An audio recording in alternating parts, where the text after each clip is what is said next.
Tales of Estolia. Volume 1, The Promise of Zacharias. Part 3, Royal Transition. Chapter 1. Isolation. Boston, Massachusetts. 1958. Estolians who reflect on their lives, who compare their sacrifices and their blessings, will see how heavily the balance is and always has been in their favor. Alcideria Sebastiani Zacharian, Capitulo 51. The metallic squeak of the mail flap brought Jackie out of her reverie. She picked up the envelopes on their welcome mat. A bell began ringing urgently. Her father wanted her. She took the letters with her and ran up the stairs.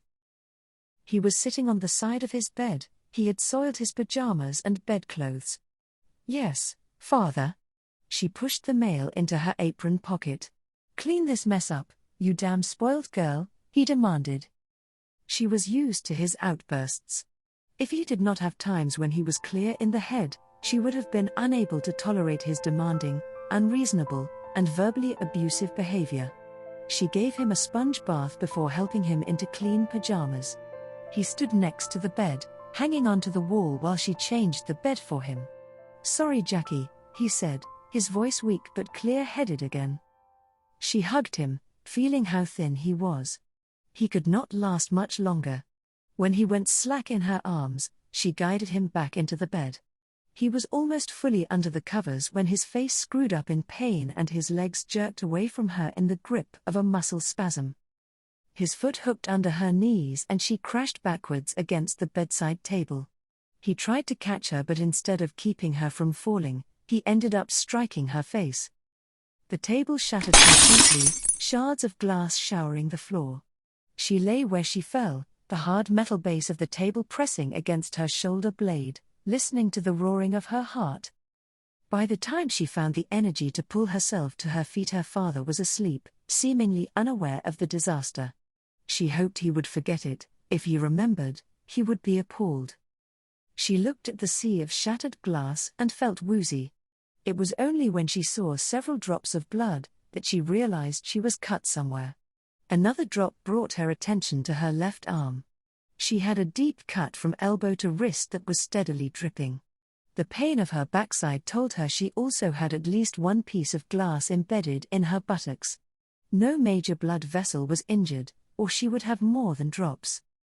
With every movement stinging, she swept up the shattered glass and maneuvered the heavy metal base of the table away from his room, stuffing it in the large space at the bottom of the linen closet. She could not leave it or he would be cut up the minute he tried to get out of bed. She would have to mop up the blood later. When she was done sweeping, she went into the hall bathroom and looked in the mirror at the cut on her forearm. It looked deep enough to need stitches. Her father's ring left a long scrape along the top of her cheekbone. Her right eye was swollen shut. When they moved into the apartment, her father praised the bathroom mirror, saying it was perfect for shaving. It wasn't, however, very useful for looking at what she was wearing or, in this situation, the damage to her rear. She got out a hand mirror but couldn't get a decent angle to look at the cut or cuts on her rear. She had a feeling they would look much worse than her arm or her face. She slowly went down the stairs, wincing with each step, while she tried to think through the options available to her. She wasn't sure how she would get her injuries looked at with her father so ill. She could just leave her father alone in the apartment and hope he did not have any issues while she was gone.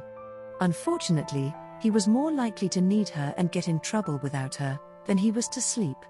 But she had no way of getting her injuries seen to if she couldn't leave. She couldn't afford a house call. Her thoughts drifted to the pile of bills she had organized on her father's desk. They were going to have their phone disconnected in 10 more days if they didn't pay, and other services soon after. Unless her father had money she didn't know about, she was not sure what they would do.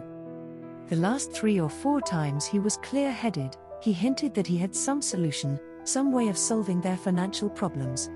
When she pushed him for details, he merely brushed her curiosity aside with a smile. Her father's secret smile brought back dozens of wonderful memories. His playful nature, the way he often stopped, as if hypnotized by her mother's beauty.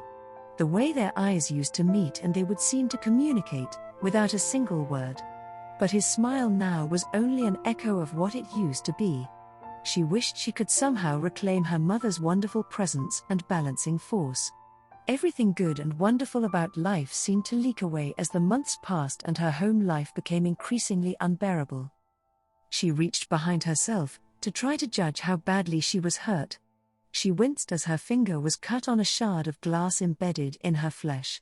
Her hand came away covered in blood. She stared at the blood, uncertain how to get her injuries treated without money and with her father needing constant supervision. In the middle of her indecision, the doorbell rang. She used her skirt to wipe the blood from her hands while she hurried to answer the door. The sound of the doorbell often set her father off. She winced as each step jarred her injuries.